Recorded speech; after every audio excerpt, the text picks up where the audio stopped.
बिस्मिल्लाहिर्रहमानिर्रहीम। Students exercise 10A question number 6 तक हमारे कंप्लीट हो चुके थे। क्वेश्चन नंबर 7 से ऑनवर्ड अब करने हैं। क्वेश्चन नंबर 7 जिसमें स्टूडेंट्स हमारे पास फिगर दी हुई है। पार्ट 1 में कहता है कि QS जो है वो अब आप फाइंड आउट करें।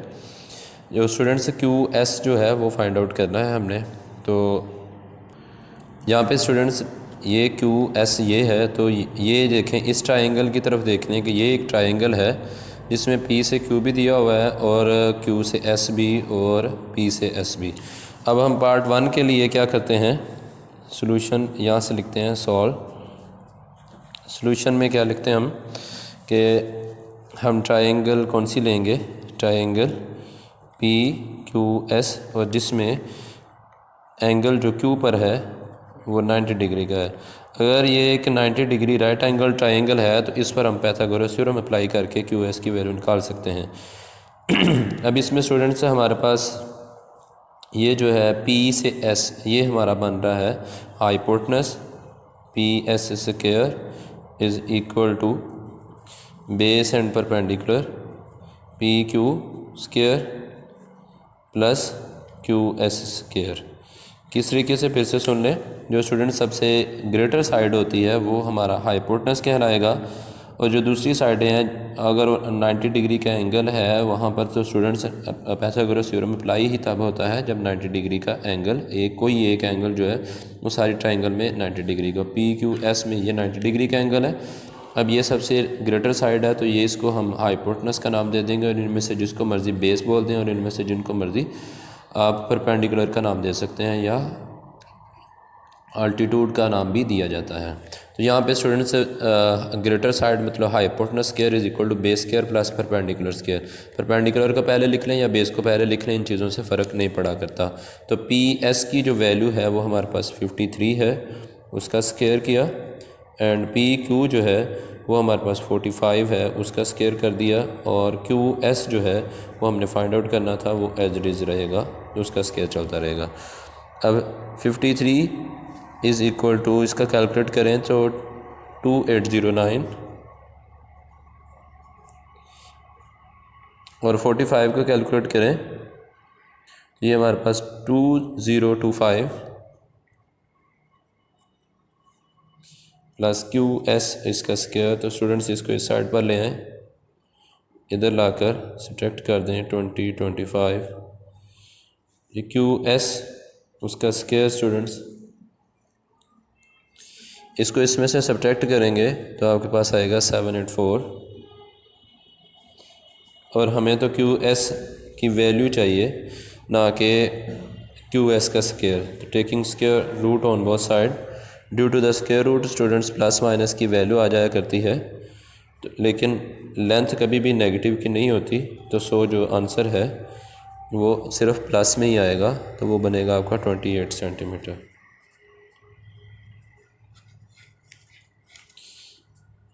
और आगे रीज़न दें, cause QS always greater than 0 because length can never be negative. ये हमारा पार्ट 1 स्टूडेंट्स सॉल्व हुआ अभी। इसी तरीके से पार्ट 2 जो SR है, SR लेंथ वो निकालेंगे, जबकि ये हमारे पास P से Q से S जो थी ये 28 आ चुकी थी, ये वाली, ये 28। अब यहाँ पर भी स्टूडेंट्स पाइथागोरस थ्योरम लगाकर ये हमारे पास ग्रेटर साइड और ये कोई एक साइड बेस, और ये आपका ये बेस कर लें और ये परपेंडिकुलर कर लें, या इसको बेस बोलते हैं, इसको परपेंडिकुलर, इससे कोई फ़र्क नहीं पड़ता। लेकिन जो सबसे ग्रेटर साइड होती है वो आपका हाइपोटेनस होता है। फार्मूला आपका फिर से रिपीट कर देता हूँ, यहाँ पे दोबारा से लिख देता हूँ। Hypotenuse square is equal to base square plus perpendicular square. इस तरीके से स्टूडेंट्स इनमें वैल्यूज़ पुट करके हम अपने क्वेश्चंस को सॉल्व कर लिया करते हैं। तो स्टूडेंट्स इसी तरीके के नीचे क्वेश्चंस हैं, क्वेश्चन नंबर 8 और 9 के सारे पार्ट भी। तो स्टूडेंट्स आगे मैं क्वेश्चन 9 का कोई एक पार्ट सॉल्व कर रहा हूँ। तो जैसा कि क्वेश्चन नंबर 9 है उसका पार्ट लेट से मैं क्वेश्चन बी सॉल्व कर देता हूँ। क्वेश्चन नंबर 9 का बी पार्ट। तो स्टूडेंट्स यहाँ पे हमारे पास जो पिक्चर दी गई है उसमें यहाँ पर 9 सेंटीमीटर है,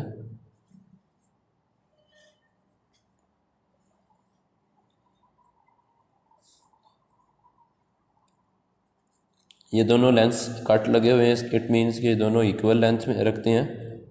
और ये 20 सेंटीमीटर हमने कैलकुलेट करना और ये 41 सेंटीमीटर। अब स्टूडेंट्स यहाँ पे करेंगे क्या कि यहाँ पे करना ये है कि हमने बी की वैल्यू बतानी है। अब बी की वैल्यू डायरेक्टली तो फाइंड आउट नहीं कर सकते, तो हम क्या करेंगे स्टूडेंट्स, सबसे पहले ये लेंथ दी हुई है, ये लेंथ दी और ये ट्राइंगल, ये जो ट्राइंगल है इसको कोई ना कोई नाम दे लें, ए बी सी का स्टूडेंट्स इसे कोई नाम दे लिया। इसके बाद इन ट्राइंगल ए बी सी, अगर हम ये ट्राइंगल लेते हैं तो इसमें से ये टोटल लेंथ ये निकाल लेंगे। अगर ये टोटल लेंथ आ जाएगी तो उसे 2 पर डिवाइड करेंगे तो ये स्टूडेंट्स उसका हाफ़ हो जाएगा। तो हाफ़ हम अगर हमें पता चल जाएगा ये हाफ़ कितना है तो ये भी एक राइट एंगल ट्राइंगल बनेगी। फिर इस पर पाइथागोरस थ्योरम लगाएंगे, ये दोनों वैल्यूज़ हमें पता होंगी और तीसरी वैल्यूज़ हम बआसानी फाइंड आउट कर सकते हैं।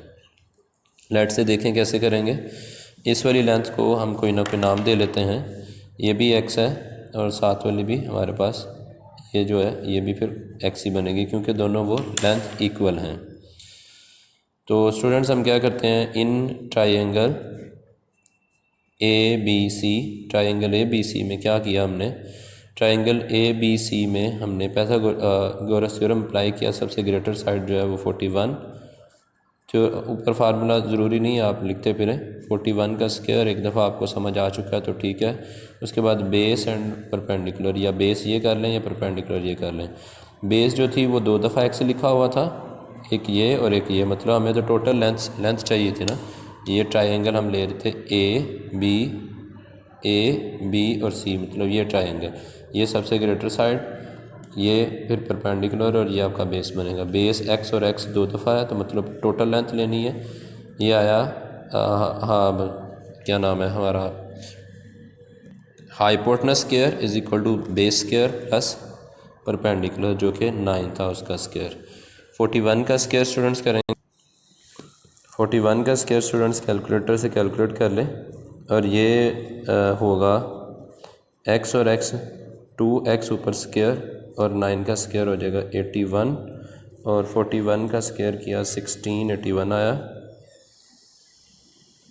1681। अब ये इधर प्लस का इस साइड पर ले आएँ तो ये माइनस का हो जाएगा 81। इसे सॉल्व करें, ये 2 का स्क्वायर 4 और x का स्क्वायर इस तरीके से आ जाएगा। और जब हम इसको सब्ट्रैक्ट करेंगे तो ये 1600 रिमेनिंग रह जाएगा और 4x स्क्वायर, 4 इधर मल्टीप्लाई साइड पर लाकर डिवाइड करवा दें तो ये आंसर आया एक्स स्क्वायर का 4 4 16 और 2 0 कट के ऐसे, तो एक्स स्क्वायर का आंसर आया 400। अब स्टूडेंट्स आगे देखें कि हमने जो वैल्यू फाइंड आउट करनी है वो बी की फाइंड आउट करनी है। अभी हमने एक्स की वैल्यू चाहिए थी, तो अगर एक्स की वैल्यू ये मिल जाती है तो ये इसका स्क्वायर रूट लें तो एक्स की वैल्यू मिल जाएगी। अब आया कि हम यहाँ पे स्क्वायर रूट लें क्योंकि हमने उस एक्स की वैल्यू फाइंड आउट नहीं करना चाहते थे, हम बी की वैल्यू को फाइंड आउट करना चाहते थे। इस पर फिर पाइथागोरस थ्योरम लगाएंगे, या एक्स का स्क्वायर बनेगा तो फिर हमें एक्स स्क्वायर ही रहने देते हैं क्योंकि एक्स की वैल्यू की ज़रूरत नहीं पड़ेगी, एक्स स्क्वायर की वैल्यू की ज़रूरत पड़ेगी, तो हमें स्क्वायर रूट लेने का कोई फ़ायदा नहीं होगा। अब दोबारा से ये ट्राइंगल ले रहा हूँ, इसे इस ट्राइंगल को कोई नाम दे लें ए बी सी और इसे कोई नाम दे दें डी का।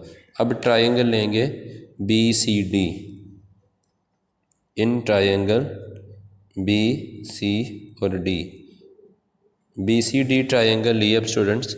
अब बी सी ट्राइंगल पर फिर से पाइथागोरस थ्योरम अप्लाई किया, फिर से पाइथागोरस थ्योरम अप्लाई किया तो वो आएगा, अब सबसे ग्रेटर साइड हमारी बी है, उसका square is equal to base square plus perpendicular square, base आपका एक्स स्क्वायर प्लस परपेंडिकुलर 9 है उसका स्क्वायर। बी स्क्वायर हम कैलकुलेट करना चाहते हैं, बेसिकली बी की वैल्यू एक्स स्क्वायर का आंसर 400 आया था, एक्स का नहीं एक्स स्क्वायर का आंसर पूरे का मतलब, और बी स्क्वायर ये आ जाएगा 81, तो ये आंसर हुआ 481 बी स्क्वायर। हमें तो बी की वैल्यू चाहिए थी, तो यहाँ पर स्टूडेंट्स हम इसके ऊपर स्क्वायर रूट लेंगे 481 के ऊपर। जैसे ही हम स्क्वायर रूट लेंगे यहाँ प्लस माइनस का आंसर आएगा, लेकिन length can never be negative, be always greater than 0, तो फिर इस वजह से हम इसका जो है प्लस माइनस की जगह पर सिर्फ पॉजिटिव का आंसर लिखेंगे, नेगेटिव का आंसर नहीं लिखेंगे क्योंकि लेंथ कभी भी नेगेटिव की नहीं हुआ करती। 21 9, तो इस तरीके से स्टूडेंट्स आपकी ये बी की वैल्यू जो है आप फाइंड आउट कर लेंगे। ये था स्टूडेंट्स आपका क्वेश्चन नंबर 9 का बी पार्ट। आगे भी इसका कोई एक आर पार्ट और मैं सोल्व कर देता हूँ और फिर उसके बाद आप बाकी के रिमेनिंग पार्ट स्टूडेंट्स आप खुद ही सोल्व कर लीजिएगा। मैं ई पार्ट सोल्व कर रहा हूँ इसका। क्वेश्चन नंबर 9 का स्टूडेंट्स ई पार्ट किस तरीके से सोल्व करेंगे। ये हमारे पास एक ट्रायंगल दी हुई है, ट्रायंगल यहाँ पर उसने 90 डिग्री का एंगल बनाया हुआ है और ये स्टूडेंट्स उसने 40 की है, 40 सेंटीमीटर की लेंथ है, ये ई सेंटीमीटर है और नीचे जो टोटल लेंथ उसने दी हुई है वो 55 की है। अब हमें हाफ, ये बिल्कुल सेंटर में नहीं थी, मेरी थोड़ी लेंथ एक्यूरेट नहीं बनी, ये वाली थोड़ी इस साइड की जो बुक पर पिक्चर बनी हुई है ये साइड थोड़ी बड़ी है और ये पिक्चर थोड़ी छोटी है। तो यहाँ पर स्टूडेंट्स बिल्कुल एक्यूरेट इक्वल नहीं है, तो मतलब ये लेंथ थोड़ी ज़्यादा होगी, ये लेंथ थोड़ी कम। अगर बुक से देखेंगे तो आपको पिक्चर एक्यूरेट पता चल जाएगा। 32 सेंटीमीटर ये वाली ट्रायंगल थोड़ी बड़ी है बुक पर जो बनी हुई है। अब स्टूडेंट्स इस पर क्वेश्चन सॉल्व करते हैं। तो क्वेश्चन सॉल्व करने से पहले उसने हमें यहाँ पर ई की वैल्यू को फाइंड आउट करने के लिए कहता है। तो स्टूडेंट्स अगर एक पूरी ट्रायंगल ये देखते हैं तो इसमें ये जो है हम इसको फाइंड आउट कर सकते हैं इस तरीके से। अभी मैं सॉल्व करके बताता हूँ। तो स्टूडेंट्स ये देखें कि अगर हम ये दो साइडें हमें गिवन की हैं, ये और तीसरी हम निकाल सकते हैं, लेकिन स्टूडेंट्स ये जो ट्रायंगल बन रही थी इसमें 90 डिग्री का एंगल नहीं है। ये जो ट्रायंगल है, हम इस ट्रायंगल का जिक्र नहीं करें, इसका करेंगे तो फिर वो 90 डिग्री का एंगल आ जाए। इस वजह से इनको यूज़ करते हुए ये हम नहीं फाइंड आउट कर सकते।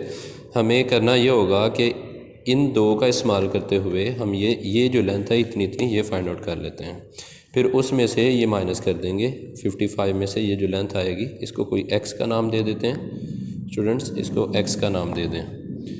तो हम ट्रायंगल्स के नाम दे लेते हैं A, B, C और इस पॉइंट को कोई D का नाम दे दें।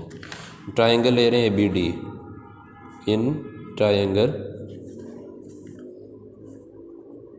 A, B और D, इस पर पाइथागोरस थ्योरम अप्लाई किया तो सबसे ग्रेटर साइड 40 है, 40 का square is equal to 32 square plus x square. Students ये आ जाएगा 1600 स्क्वायर इसका, और ये इधर प्लस का इस साइड पर आकर माइनस का। 32 का स्क्वायर देखें क्या आता है। 32 का स्क्वायर स्टूडेंट्स आ जाएगा 1024 और यहाँ पर ये x square as it is आ जाएगा। अब हमें यहाँ से x की वैल्यू को निकालना है, क्योंकि 55 में से जो x की वैल्यू आएगी वो माइनस करेंगे और ये नीचे वाली लेंथ आ जाएगी। जब ये नीचे वाली आ जाएगी फिर इसको और इसको सॉल्व करते हुए हम e तक पहुँच जाएंगे। तो ये स्टूडेंट्स इसको माइनस करने से आया 576 x स्क्वायर। जब स्टूडेंट्स हम इसका स्क्वायर आउट करेंगे तो प्लस माइनस का साइन आएगा, x से कटेगा तो सीधा करके लिखें x इज़ इक्वल टू आएगा प्लस माइनस 24। लेकिन हम रीज़न क्या देंगे, रीज़न ये देंगे कि x कभी भी नेगेटिव का नहीं होता, लेंथें सारी जो भी वो हमेशा पॉजिटिव होती हैं। तो सो x का आंसर आया 24, यहाँ पर आ गया 24। तो अगर हमें ये B से C से D या D से C लेंथ चाहिए, C से D लेंथ चाहिए, तो टोटल लेंथ थी 55 में से आप टोटल में से ये आपकी टोटल थी, टोटल में से ये x वाली माइनस कर दें तो ये जो बाकी है वो आ जाएगी। 55 में से x माइनस किया तो x कितना आ चुका था 24। तो ये स्टूडेंट्स आपके पास जो लेंथ है ये कितनी आ जाएगी, 5 में से 4 निकाले 1, 5 में से 2 निकाल दिए तो 31। CD की लेंथ जो है वो आपके पास 31 सेंटीमीटर आ जाएगी। यहाँ पर भी यूनिट्स का इस्तेमाल कर लें। ये स्टूडेंट्स आपके पास 31 सेंटीमीटर निकल आएगी। उसके बाद स्टूडेंट्स आपने क्या करना है, अब in triangle BCD, in triangle BCD इसको सॉल्व करेंगे। इसको किस तरीके से स्टूडेंट सॉल्व करेंगे, BCD पर और BCD में से हम E कैसे कैलकुलेट करेंगे। सबसे ग्रेटर साइड हमारी है, उसे हाइपोटेनस का नाम दें जो कि E था, और नीचे जो बेस एंड परपेंडिकुलर बेस हमारी अभी कितनी आई थी, CD की लेंथ अभी हमने निकाली है 31 का स्क्वायर, और जो हाइपोटेनस है 32 उसका स्क्वायर। तो स्टूडेंट्स इनको सॉल्व करेंगे तो ये हमारे आंसर आ जाएंगे। E square is equal to 31 का स्क्वायर स्टूडेंट्स यहाँ पे कितना आएगा 961 एंड 32 का 961, ये स्टूडेंट्स आप कैलकुलेटर से कैलकुलेट कर लें। 32 10 24 और इन्हें ऐड करने से आया 1985।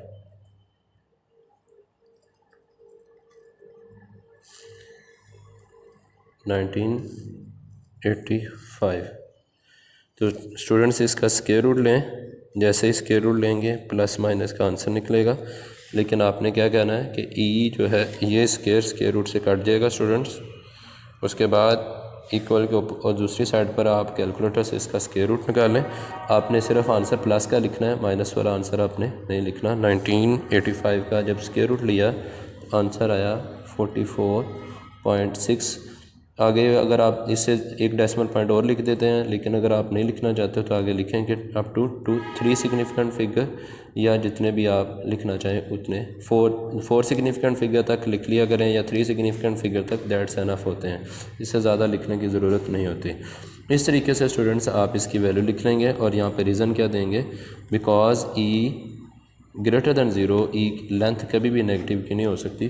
तो सो जो ई का आंसर आया हमारे पास वो 44.6 आ जाएगा। इस तरीके से स्टूडेंट्स आपने अपने बाकी के पार्ट्स को भी कवर कर लेना है। तो यहाँ पे स्टूडेंट्स ये कोई मुश्किल नहीं है, इजी मेथड से आप इन सारे क्वेश्चंस को सॉल्व कर सकते हैं। क्वेश्चन नंबर 9 तक आपका स्टूडेंट्स काम होगा। ओके स्टूडेंट्स, अल्लाह हाफिज़।